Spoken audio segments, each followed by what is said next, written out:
Join the Ungovernables. No filters, no apologies. This season, we're cracking open Uniswap governance. Welcome to a new episode of the Ungovernable Podcast. Welcome to another episode of the Ungovernable Podcast. Today, we're super excited to have on Sinkas and Chris from L2BEAT.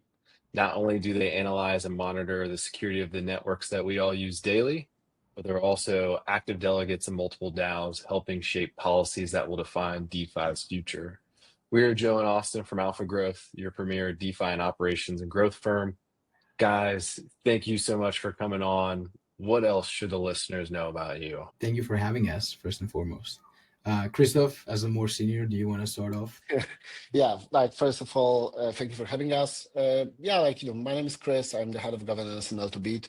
At L2BEAT, we are top delegates in most L2 DAOs, and we try to shape the space and how the future of the DAOs is going to look like. Yeah, and I'm Sinkas. Real name is Anastasis, very Greek, very difficult. I come from a business administration background. I've been in Web3 since 2018, full-time since 2020. And in 2023, I joined L2BEAT. I joined Christoph to work with him in governance, simply because the workload was becoming too big for one person, and it still is, to be honest. And we're three people in the governance team right now. We also have Manu Gutsuka, who joined us recently, but it's still like a lot of work in many different DAOs. Like any single DAO has too much work and too much context to keep up with. Now do that times 10, and you can understand and visualize how much work we're dealing with. Yeah, super excited to dive into the governance side of things and what you guys do there as delegates. But first, I kind of want to ask you guys, what got you down the Web3 rabbit hole? I know you both have different backgrounds. Chris, you come from a computer science. Sinkas, you come from business. What got you into the Web3 space, and what really wanted to make you guys stay? Yeah, so for me, I got interested in crypto by my friend Merlin, who was into Bitcoin very early on, and I, unfortunately, I was dismissing him, pitching me Bitcoin for many, many years. I would be rich if I didn't. But then, he quit Bitcoin around 2015, but he got interested in this cool project called Ethereum. And then I saw this another cool project called the DAO, and that's what actually got me in. That's when I understood, okay, this is really, really interesting, and this is fun. For other reasons that I'm into DAOs right now. But yeah, so I really jumped into it because of the DAO. Of course, the DAO crashed a month after that, and it was fun to watch. But I stayed.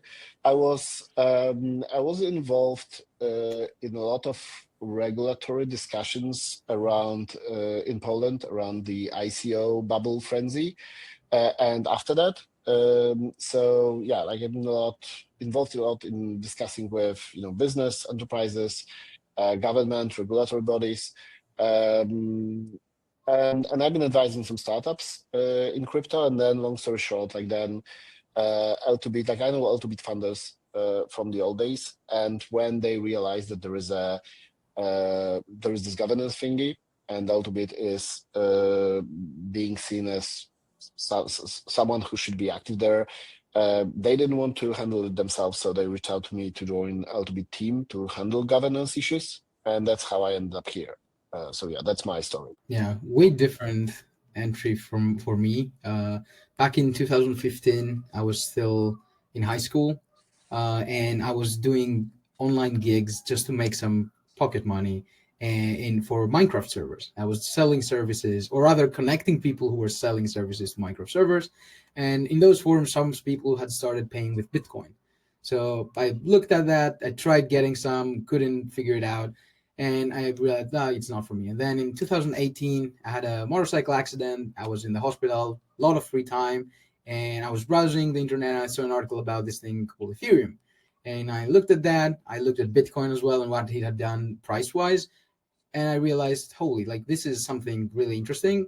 And initially I got in it for the money, like, oh, I could maybe buy some and it goes up and I'll make money similar to Bitcoin. But then I started reading more and more. I realized, holy, this is like Bitcoin on steroids in terms of the capabilities of, with smart contracts and automated market makers and DEXs and all that. And it's like, this is something I want to get more in touch with. So I started just being around the community, joined a platform called Send, read a lot of articles, also wrote some myself, like just trying to understand the space more. And then in 2020, got my first job and quit that in 2022 to get more, like I wanted something even more Web3, like at the very edge, like the bleeding edge of what's happening in the space. So I figured I want to join like DAOs and start working there. And I got a grant from Optimism at the time to do a podcast. And that's how I actually met Christoph and learned about L2BEAT and the fact that they were hiring, because I was researching L2BEAT to have them have Christoph on the podcast that I was hosting. And that's how I realized, oh, this job description is exactly what I want to do. And here we are now. Was there anything that influenced you guys? I appreciate you guys telling that story, and awesome to see, 2015 Bitcoin prices, Ethereum prices were all at that all-time high today. So just wanted to call that out. Jumping over to the decentralization and public good side of things, what was kind of like your inspiration, or what kind of influenced you guys to jump into like the public good side of things, and this being something that you guys want to dedicate your time to? So I was involved in public goods like forever. So when I was a kid, I was already involved in Linux and FreeBSD, and I was a server admin at the time, late 90s. So, and I was involved in many different initiatives around that, like was part of one of the Polish Linux distribution groups. I was involved with Internet Society. Later, I got involved with Creative Commons Polish chapter. And I also got involved with, I was basically very close to many freedom-oriented activist groups in IT and around IT. Around the time in high school, or after, like still in high school, I was co-designing the biggest right now the biggest Polish public goods ebook library, which is still running after 15 years. I'm right now on the board of the foundation that maintains this library. So like public goods and free software were like deep in my heart long before crypto even existed. So yeah, like, and one of the reasons why I'm into governance is that back in those days, I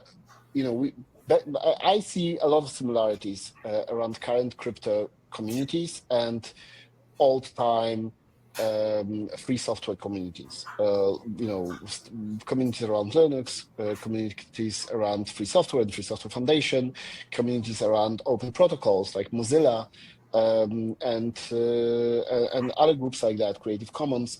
But back then we didn't have that good coordination mechanism.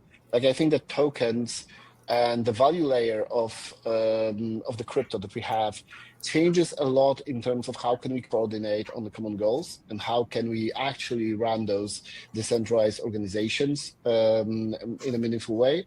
So yeah, that's kind of my story. And yeah, free software and open source and public goods were there way before crypto, and we already, there is a lot of stories around it. So in crypto, we are just repeating some of the mistakes that we did in the past, but hopefully we'll be able to fix it.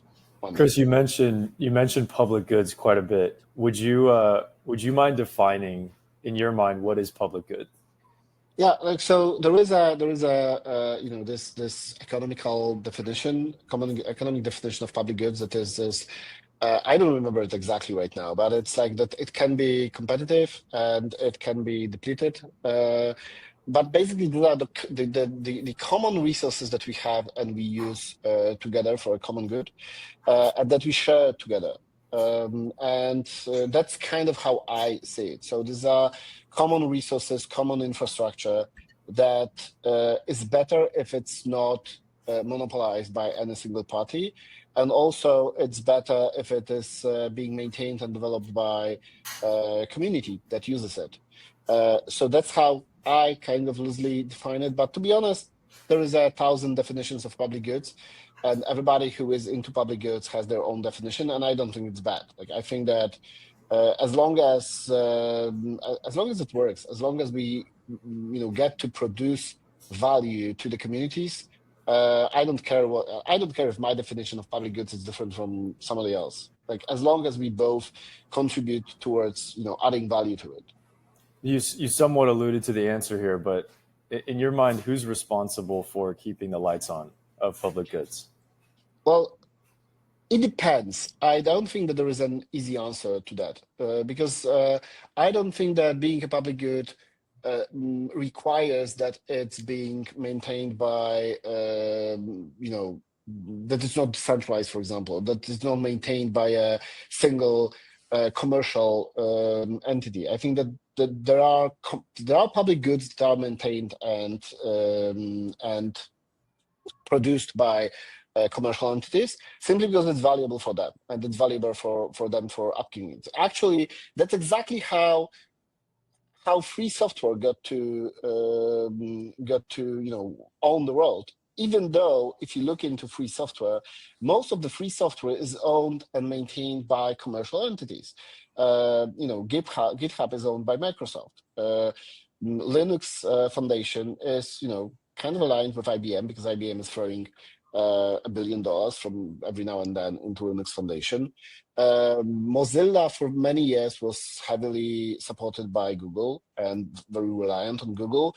And all those corporations, they had a very important interest in those public goods being available and not owned by anybody, and being neutral.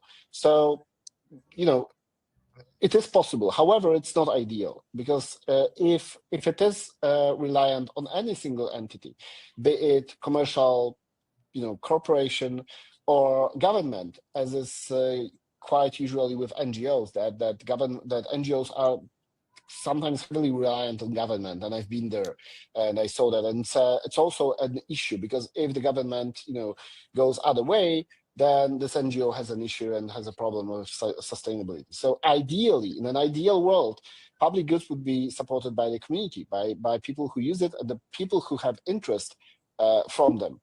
However, having said that, I would say that it's extremely challenging to secure funding and secure support from the community only. It's extremely hard, unless we can force people to support some public goods through taxes. It's extremely hard to make sustainable public goods with community support only. Therefore, I don't know if that's a clear answer, but in my opinion, it's a mix of both sources. We need commercial entities, we need governments to support public goods, but it shouldn't be the only source of support. It should be also supported from the community, from entities that are actually benefiting from this public good existing. Yeah, that makes a lot of sense too, right? If you have one entity that's really driving that innovation and has a lot of influence over that public good, is it so much a public good anymore? It could be, but simply it's non-sustainable public good, because its sustainability depends on the sustainability of this entity and on this entity's willingness to sustain this public good. But still, like, there is a lot of public goods funded mainly from some single commercial source. Simply, it's this is a huge risk on this public goods future. Yeah, that's fair. I appreciate you giving the breakdown of what a public good is and kind of your perspective on that. Wanted to touch on L2BEAT. Could you guys kind of walk through what L2BEAT does, and just kind of give the overview there?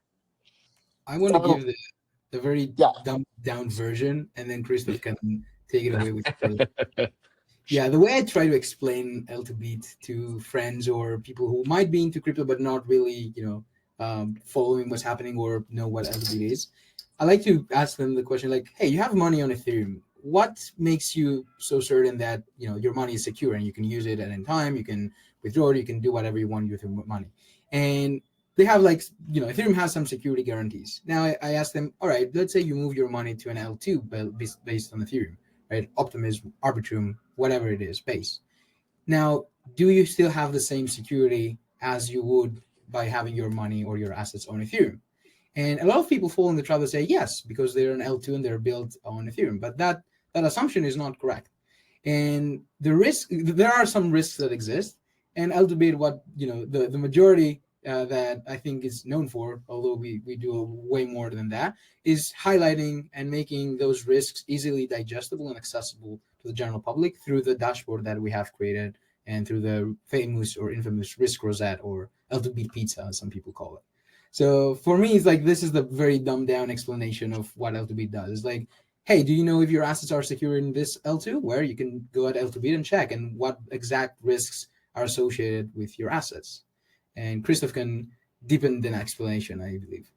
Yeah, so like what Sinkas just explained is kind of the gist of it.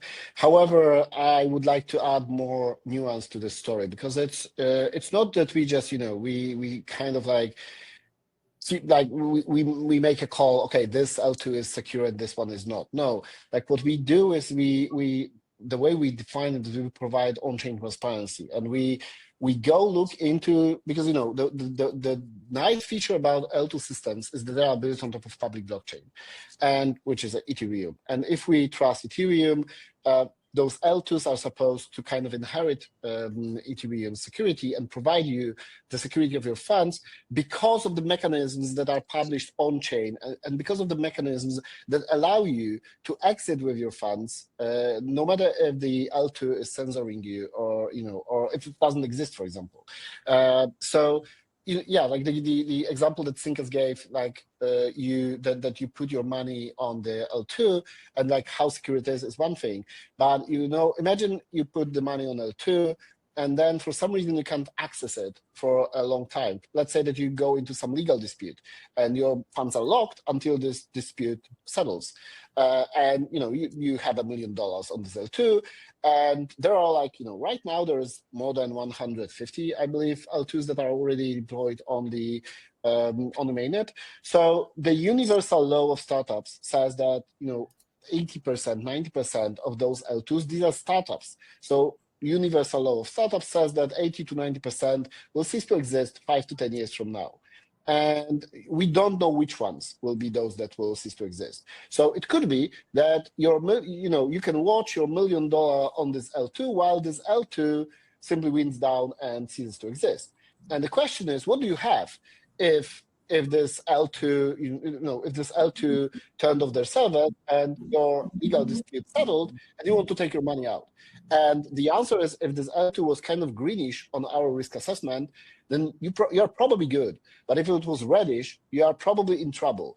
And like the difference between those nuances are the things that we explain in our risk assessment. So you should, if you have this money on this L2, you should go into our risk assessment and you will learn what should you be watching for. For example, should you be watching for the data availability? Should you be watching for exit window? Maybe you should be, worried about things going weird on this L2 and stuff like that. And there are examples of this actually already, being relevant. DYDX is a great example, in my opinion, because DYDX closed shop on Ethereum late last year. And when they turned off their servers, there was still $40 million locked in DYDX bridge. However, because DYDX were a proper rollup, if you look into DYDX assessment on our webpage, you will see that it is kind of greenish. It was a proper rollup with a proper security guarantees. You can still exit with your money, even though DYDX is no longer operating any services on Ethereum. Your funds are still safe as long as Ethereum exists. You will still be able to exit with your funds using just Ethereum mechanics alone. And that's what we are trying to that's the information that we are trying to expose. In order to be able to do this, we had to analyze both the source code of those mechanisms to see if they are implemented. And then we monitor constantly the on-chain configuration of those systems to see if those security guarantees are still in place, if nothing changed. If they change, we show it, we expose it to the users. So, but that's one thing, like exposing those things is one thing. The actual mission of L2BEAT is to push the industry forward and to push those L2s to actually improve on their security assessment. Because it's one thing to say, hey, you are, only 2 out of 5 green and 3 out of 5 red. But that's not the goal. The goal is not to point fingers and say that somebody is not meeting our standards. The goal is to help them and push them forward so that they are green. In an ideal world, the mission of L2BEAT is to push all those L2s so that L2BEAT is green, from top to bottom. So that's our job. That's our goal of existence. Yeah, I appreciate the detailed breakdown there, Chris. For users, what are some of like the top risk that you think that most people aren't aware of when they're on like different L2s? Well, there are many. There are like top In 3. terms Like of, what are the 1, 2, 3? Hey, you yeah, should at least be worried about these. in terms of L2s, like an L2 infrastructure itself, like the major thing is, okay, who is controlling it? Who is making calls? Who is making decisions? Is it centralized in one entity, or is it decentralized with a community? Is there a multisig that can implement changes? Who is controlling this multisig? Is it is it diversified enough? Also, from the legislative viewpoint, like, can any government force those Security Council members to upgrade the system as they wish? Those are the things that. So that is one thing, and the other is, how is it really working? If the systems turns off their servers, what can I do? Can I replace the sequencer? Can I replace the proposer? Can I submit a state change? Can I even retrieve the state? Can I reconstruct the state and submit a change? So these are the things that they are technical. So like most users will still have to rely on somebody like us to confirm those security guarantees, but it's important for them to be there. It's similar like with cars. You probably can't verify yourself if the car has all the security measures implemented in its systems because it's too complicated. But there are people that can. And you should always choose those cars that somebody actually checked that those security measures are in place. Yeah. If I had to identify more as a user, I would say, from a user perspective, that the most important thing that I would care on a personal level is whether if something happens to the L2 that I'm in, if I can withdraw my funds, like if there's an escape hatch. Because, like, for example, when you buy an asset, like a cryptocurrency or a token, whatever, there is kind of like the assumption that it could, do well, but it could just as well go to zero, rugged by the devs, whatever. So same can be thought in terms of if I have, stables or ETH or whatever, like things that I do not believe they'll go to zero. If something happens to the network that I'm holding them on, can I still withdraw them to Ethereum? For me, that's the biggest thing that I have in mind. Yeah, so that security, making sure that your funds are SAFU and everything's okay, even if the network does shut down. Yeah. Like I have my funds, like the majority of my holdings, let's say on an L2, I won't say which, but I know that if it goes down, I can at least withdraw them back to Ethereum. Okay, interesting. That's definitely good to keep in mind. I feel like as a user, even for like myself, you definitely think about the protocol risk, right? It's like, okay, this is a little risky, this could be a little scammy, but when it comes to L2s or different networks, you don't really always take into consideration like, hey, is this network going to be around tomorrow or next week? Can I still have my funds even if this thing were to go down? Another thing that I would like to point out, like it just came to my head, that is, and something that I will be honest, we are not yet assessing properly, is bridge risk. Like, so okay, you've got your funds on this L2, how did they make it to that L2? what is the third-party risk in terms of security of your funds? What is the contingency of of this asset security because of the bridge it used? And this is super complicated. It's super complex, especially with all the interchain solutions that we have right now. It's becoming extremely hard to assess what exactly do you have, because it's different for ETH bridged using canonical bridge, and totally different for USDC bridged using some third-party bridge to some exotic chain. And yeah, like we are trying to assess this. And it's one of our focuses for this year to do it better. But it's becoming extremely hard and extremely important, especially that more and more often really significant funds are at play. Well, and I'm sure too, there's just so many different L2s that are constantly being launched. Like, I guess I'd love to get your guys' perspective on this. Why do you guys think there's so many different L2s being launched within the ecosystem? Why?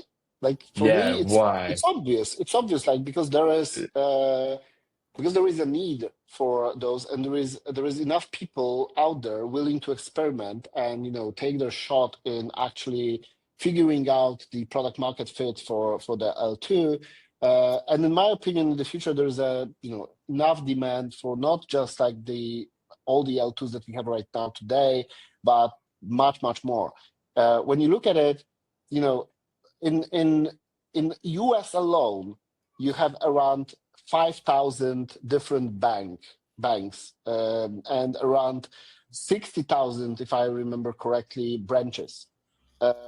And all of them offer more or less same product, right? Like the services of those banks are very similar, and the backend of these branches is also kind of similar. Yet still there is a market for 5,000 different companies offering quite the same thing in US alone. If you scale it to the whole world, I'm pretty sure we would end up with tens, if not hundreds of thousands. And the reason why this is the case is that each of these banks addresses a bit of a different customer demand, a bit of a different customer acquisition funnel, a bit of a different offering, specified and crafted for the very specific audience.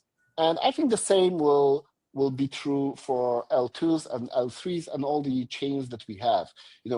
If we have to onboard the whole world, to on chain, we need all those teams, because like there is no single company that can take all those users on chain and provide them support and provide services that are needed by this very specific niche. So yeah, like I believe that, of course, it's not that all the L2s that are launching today will survive, but I truly believe in a world where we have much more than we have today. I don't believe in the one chain that will rule the world, simply because people are different, companies are different, governments are different, people's needs and demands and requirements are different, and there will be different teams satisfying those needs. Do you think we'll kind of get to the extreme where everybody almost has their own blockchain network, or is this one of those where we'll start to see a lot more rollups and merges happen over time?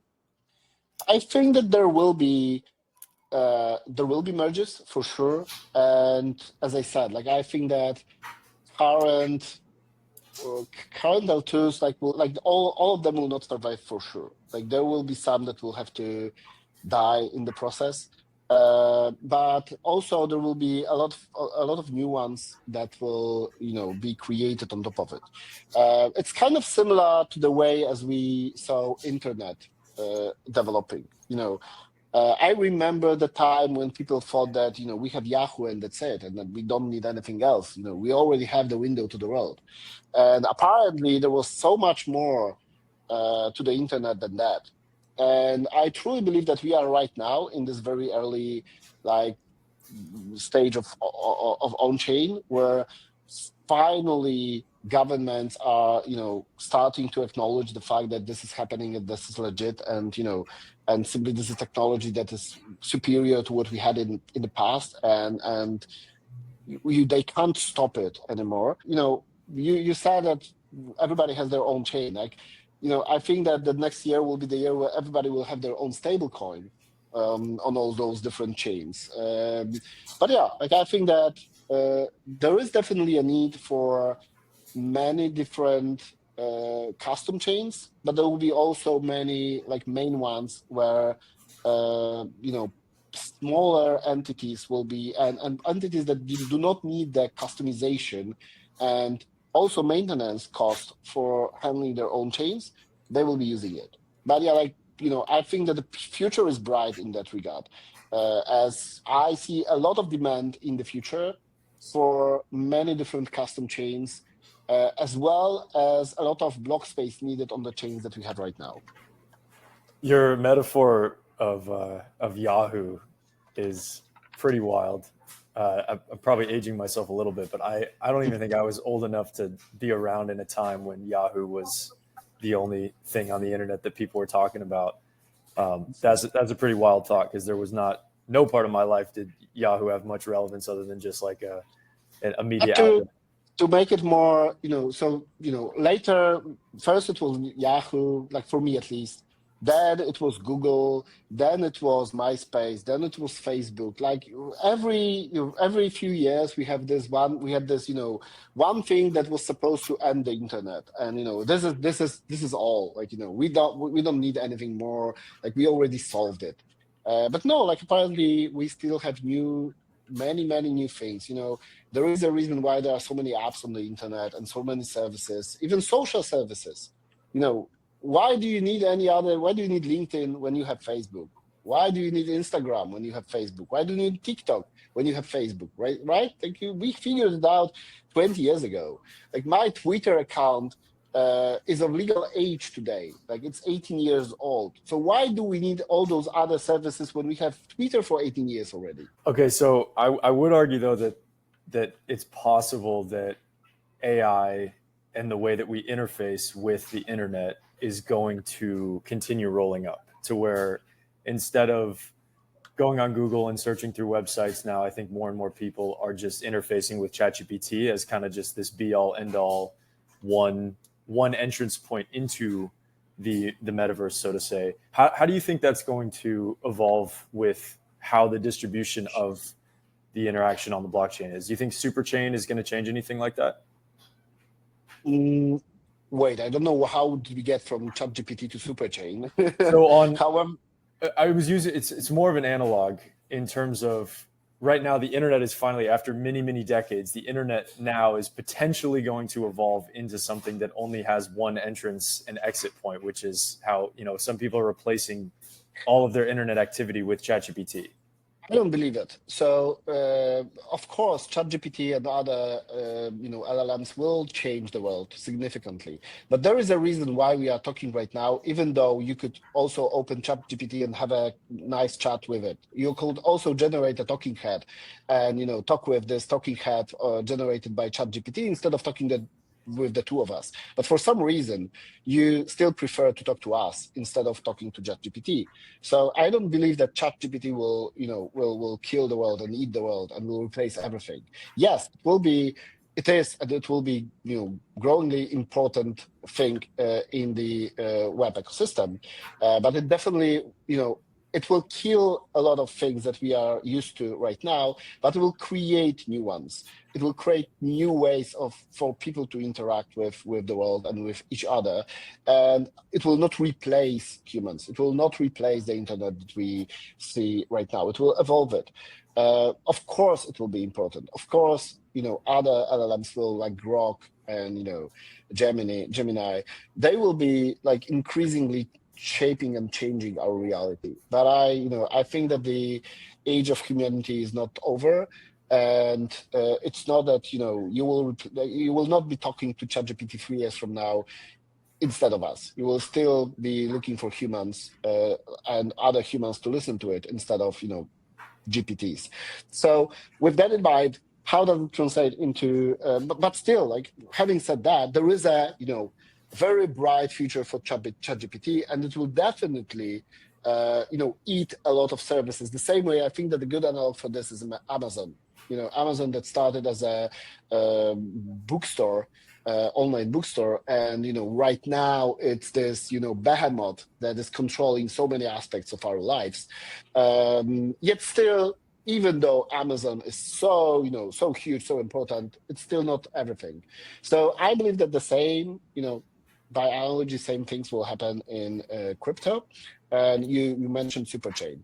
So yes, I believe that there is a huge value proposal from superchain, and I believe that superchain aligning many different services, many different entities will make a dent in crypto reality. I absolutely do not believe in a world where super chain is the only chain that exists, or the super chain. Like, I'm sorry, I should probably not be saying this that strongly, but I don't believe in a world where super chain is 99% of the on-chain activity, simply because there is space for more. I believe that it will be important. It already is. It has a strong value prop, but there is a value prop outside of it as well. So I believe that there is space for many, many other chains, ecosystems still to evolve. And it will all boil down to who can bring people on it. I think that there are very strong players in the super chain ecosystem. I think that what World is doing is super interesting in terms of onboarding users. But there are interesting things happening outside of it as well. So yeah, I don't think that the fate of crypto has been decided already. Far from it. Yeah, I think definitely to echo your point, it's kind of the distribution channels and how can you get people on board without feeling like they're using the blockchain in a way. I think if we kind of go back to when websites were hot in the dot-com bubble, it's not saying we're using this type of database for using that particular website. We're saying we're using like a pet website or something like that. And I think when you're able to get down to that niche and focus on the customer, Yeah. you can really So, bring people in. I remember the time when I was having, back in the late 90s, in order to host your own website or have an email account, I had a server running in my room with cables going out of the window to host my own website and to host my own email address. And I don't know that, like, most people don't know today that it's even possible that you can, host your own email on your computer, or that you can host a web server. Like, people don't do this these days. Like, it's abstracted away, on many, many levels. Even the whole notion of running your own server is something that is kind of weird today. You use AWS or Google Cloud or whatever, and that's the way you use it. So yeah, like, I think that this will be simplified and this will be, abstracted away. And that's how people will start using it. Yep. That definitely, I agree with that. That definitely is a future where you start to not know what you're actually interacting with. I do want to click on like the governance side of what you guys do for L2BEAT. Appreciate the L2BEAT overview, the security risks that you guys do, and diving in there on what's important to different users and what to look out for. You guys are delegates for protocols like Uniswap, Arbitrum, and Starknet. How do you guys decide when and where to get involved as a governance delegate? Well, as long as it's on Ethereum, and mostly we are active in L2s. So as long as it's on Ethereum and it's an L2, most of them, like, they just asked us to, right? Or we received voting power through, one way or another. Could be through the airdrop or just someone delegating to us. And if we have a voice and we are asked to participate, then we do. It's a good That's signal. Right. Showcasing that you guys add a lot of value to different ecosystems and people want you to be a part of theirs. Yeah. No, as long as we can help, as long as we can add something really, even simply due to participating in the discussion, like we are happy to do it as long as it's relevant to us. So, we are active in L2 DAOs, obviously, because, L2 DAOs are relevant to what we are doing and we can help guiding on what they should be doing. And, we are materially interested in their success. We like if L2s succeed, we have a bright future. If L2s do not succeed, then we will have to pivot or find something else to do. So we are really interested in those L2s succeeding, all of them actually, because then then we have a job. We then assessing those L2s is important, and there is a need for it. And we are also participating in those DAOs where, if they are not necessarily L2s, but they are also important, and our voice there could be important. That's like Uniswap or Hop or Everclear, where we simply we find asked to add something valuable, and that's where we want to participate.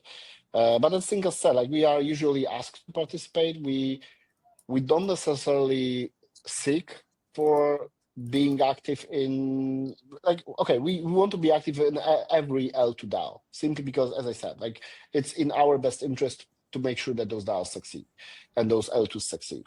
But for example, if there is some DeFi protocol that we do not really feel like we can add something, and there were cases in the past where we were asked to participate in some DeFi protocols or like NFT DAOs. So like even though we have huge respect for them and it's nothing that we don't like about them, but simply we don't think like we could contribute meaningfully to them. So in those cases we pass. Yeah, that makes sense. I feel like when you're aligned your values, what you need to do becomes really clear. And I feel like, serving at several different DAOs and being as a delegate, you've seen a lot of different governance systems. Which DAO has been the most effective governance system, and why do you believe that? Oof, that's a difficult one. I think it's very difficult to answer, but the reason is not because it's difficult to select one, but rather because I think we have ways to grow on all of them to be able to consider any of them like efficient or better structured. I think it's like most of them are different, even though they might use like similar tools like Snapshot or Tally or Agora and similar processes, like post the proposal in the forum and we vote on it, and token voting. Like the actual cultural difference is too big, and it plays a significant role in how governance takes place in all of these DAOs. And also like the underlying protocol that they govern, for example, is way different, the decisions that you have to make in an L2 like Optimism or Arbitrum than on an app like Uniswap, right? So it's very difficult to say that one is more efficient than the other. I think all DAOs are kind of figuring it out still, and we as well are kind of like learning as we go and taking those learnings. And if we learn something doesn't work or does work from one DAO, given our position and the fact that we are in many different DAOs, we try to bridge those learnings over. Say, hey, like let's not try this because we have, it didn't work in this DAO, it didn't work in this ecosystem, so why replicate the same thing? Or vice versa, right? This worked, so it might make sense to also implement here. Yeah, like, if I were to answer it, if I were to be honest, I would say that none of them. Like, if I would really have to say, like, which DAO is efficient, I would have to say that none of them. But not because I'm not blaming them. It's simply, DAOs are pretty new in the space, and we were learning how. And I treat DAO as a kind of a management, tool management framework and decision-making framework. And usually people look at DAOs and governance as vote. Like that's the governance. Like when we have a vote and we have to cast our votes, and then there is a outcome. But in my opinion, there's like one actually even optional step in the whole governance process, which is a decision making and management of the thing that we govern.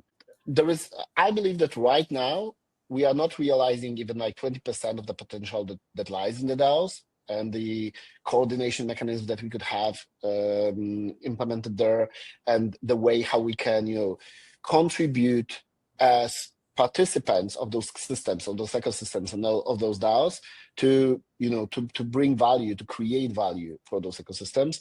As I said, I think that we are right now realizing only maybe up to 10 to 20% of the potential that I'm expecting to surface in the future.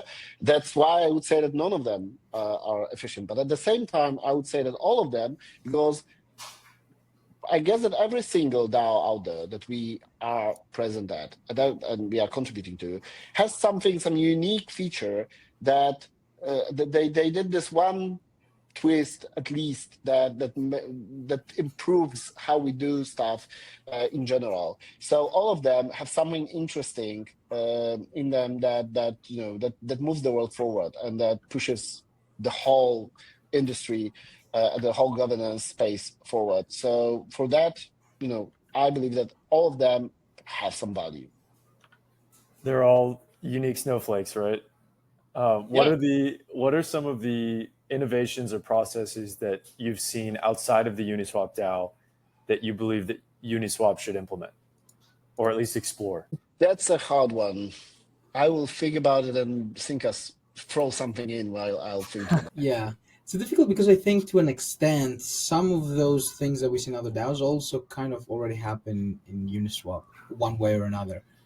Or like, for example, like the grants programs. We have the UniArt grant program, for example, or incentive programs. We also had that. Like, it's difficult to say that we didn't have any of the initiatives that we see in other DAOs as working. And if you are to talk about structures or like operational differences in terms of how Uniswap does things compared to other DAOs, I wouldn't say, like, for example, the way we tackle deployments and the record keeping of that with the Uniswap Accountability Committee, right? For example, Arbitrum has had a case where we needed to add a token to the protocol for the bridge, like Rari back in the day, and now there's also another proposal being in the works, and it's a more tedious process in Arbitrum. Like, it has to go through a governance vote, and it's way less straightforward than compared to Uniswap.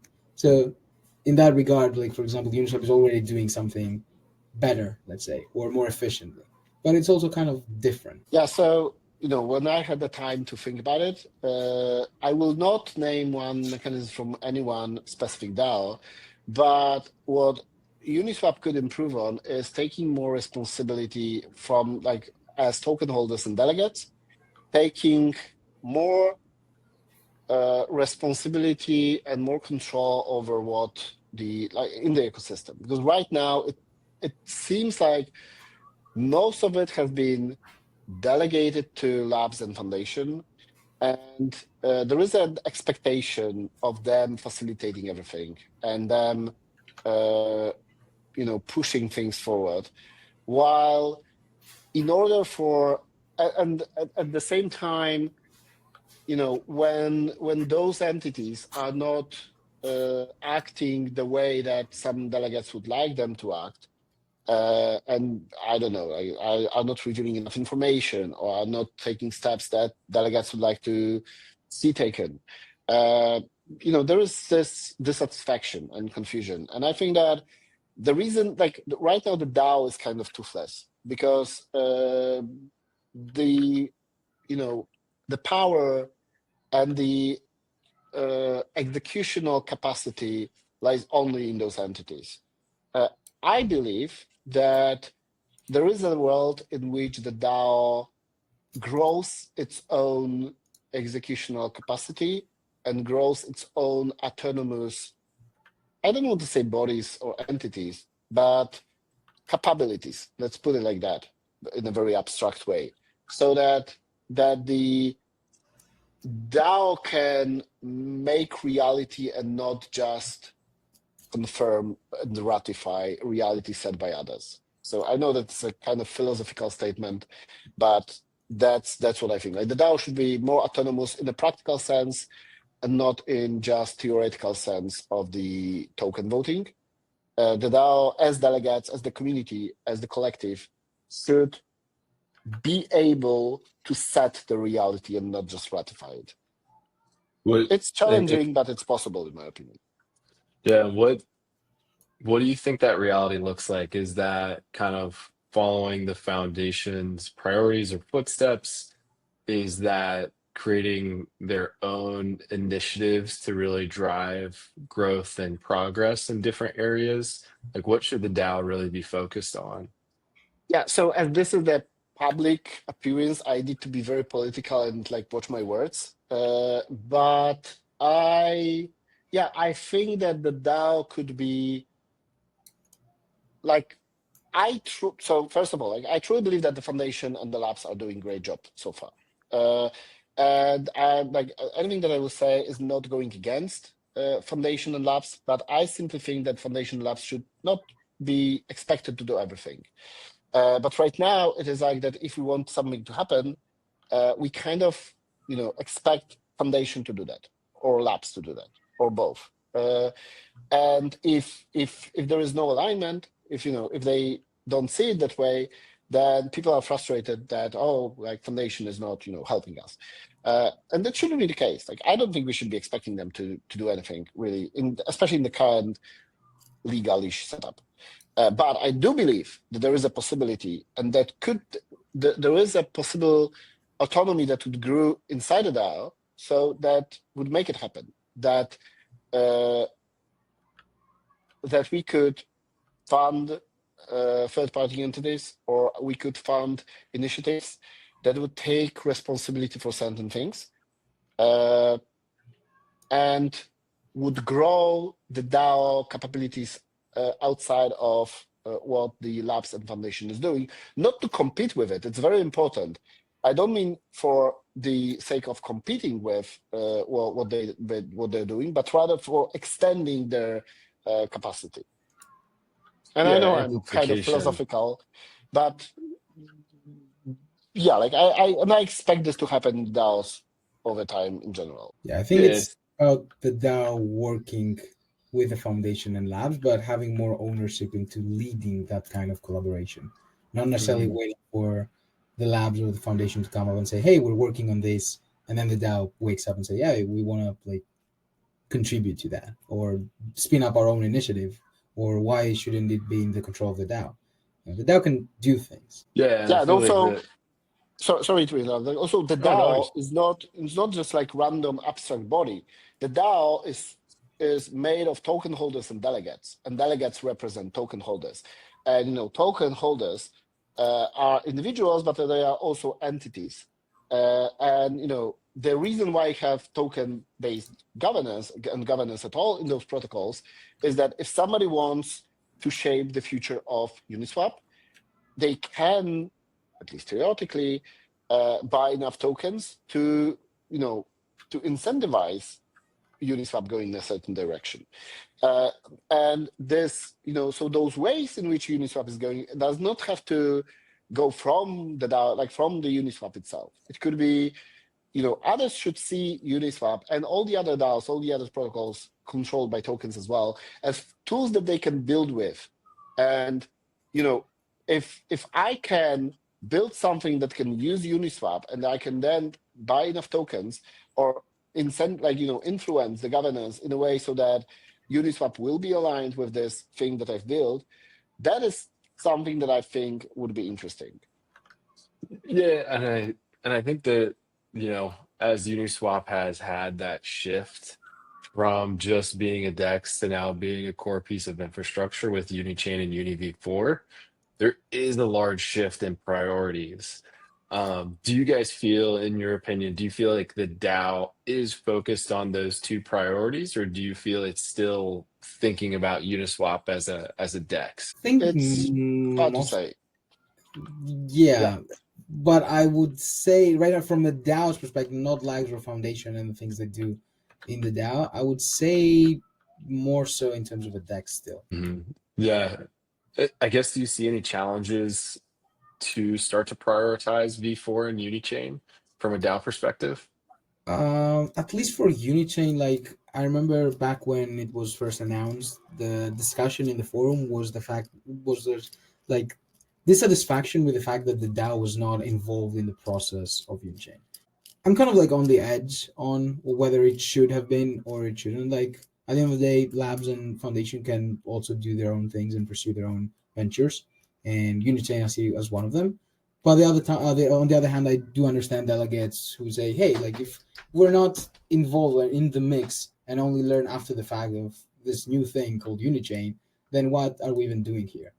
So it's kind of like hard to say, but at least from back then, the sentiment I feel has been that, and it hasn't like we haven't done things to actively change that. I feel apart from the proposals to incentivize Unichain, of course. Yeah, and so speaking about that, like I feel that I would love a world in which we would have many different Unichains built and using Uniswap, and that the Uniswap DAO would, because right now we don't have a choice really. Like what we can reject Unichain, we can vote to not support it. What for? Like it's kind of like stupid. But I would love a world in which there would be a competing organization, for example, in which Uniswap could, as a DAO, that we could choose, for example, to go a bit with that one and a bit with the other one, and support different initiatives for the best of the DAO to optimize for the DAO value and the token holders value. And I think that world is coming sooner or later, probably later.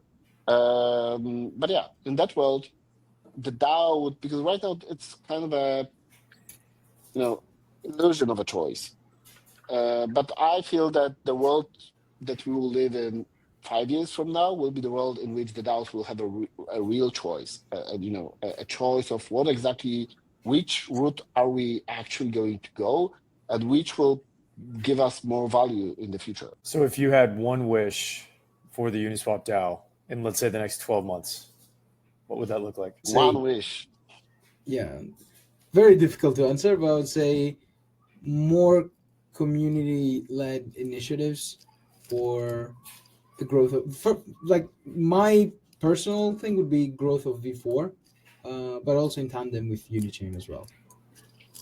Yeah, and then, like my wish would be for like all the people out there that are not using crypto, not using Uniswap and Unichain and all the great good things that we have for them, to somehow realize that it's possible and can use it. Not changing anything, just bringing people to see all the good things that we are seeing, and acknowledging all the amazing things that can be built on top of Uniswap and using Uniswap, so that a year from now we would be in an abundance of people and entities interested in becoming active in governance because their business is reliant on Uniswap and their livelihood is reliant on governance doing one thing or the other. What is the most underrated layer 2 in your opinion? More children the same. Yeah, so it's kind of challenging to ask us that, but I will try to answer it. Like I already mentioned it. Like I think that world is underappreciated. Not because like the one thing that I really think that world is doing different is like I can, if somebody, like I'm right now in Poland, in Warsaw, and I will be attending an event just after this call. So, and if at this event somebody asks me, okay, how do I go and join this crypto thingy? How I get on board?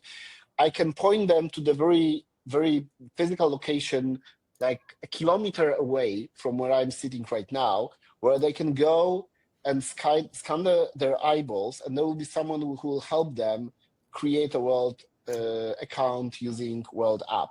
Like there is an on-site facility that helps people do that, because they have this stupid retina scanning and they have to do this. But there is a place where I can I can guide normies to go and talk to a human being that will guide them through the process. I don't have to do it myself. Like, there is someone whose job is exactly that. And I think that this is something that world is doing, and it is very interesting. And we don't need retina scanners to do that. Like, why is nobody else doing that? Really. So that's why I think that world is underappreciated and underrated. Yeah, and let me end here because I don't want to say too much. Well, I appreciate that. I feel like that, new distribution channels, I think, is a good note for other L2s to start thinking about how they can onboard different people into crypto. Chris and Sinkas, where can people best follow your work? So we're kind of bad at socials, but we try our best. We are always available on Telegram to anyone who wants to reach out to us. I'm at Sinkas5 and Christoph is at Kaereste, and we can also drop them in the comments, I guess, after the recording. And on Twitter, we post our stuff on L2BEAT Gov. We have a dedicated page for governance, of course, next to the L2BEAT account that is more like broadly for L2BEAT. Yeah, but Perfect. basically we are easy to find. Really, if anybody wants to talk with us about anything, just hit us on Telegram and find us somewhere, and we will respond. It can take some time, so don't hesitate to ping us like twice or 3 times if we don't respond. But at some point we will respond. Yeah. Well, And also on the follow below that was briefly shown. Yes. yeah. On X. Well, appreciate you guys coming on. Thank you so much. And that's a wrap of another Ungovernable Podcast episode. Thank you so much for your time, expertise, and commitment to building a more transparent and accountable DeFi ecosystem. For our listeners, don't forget to subscribe on Spotify and YouTube. We're dropping new episodes every week. And give us a follow on X at Grow Uniswap to stay updated. This has been another podcast from the Ungovernable series. We're Joe and Austin, and see you next week. Thank you very much. Thank you for having us. This was the Ungovernable Podcast by Alpha Growth. Watch all our episodes on YouTube or Spotify or weekly live on X.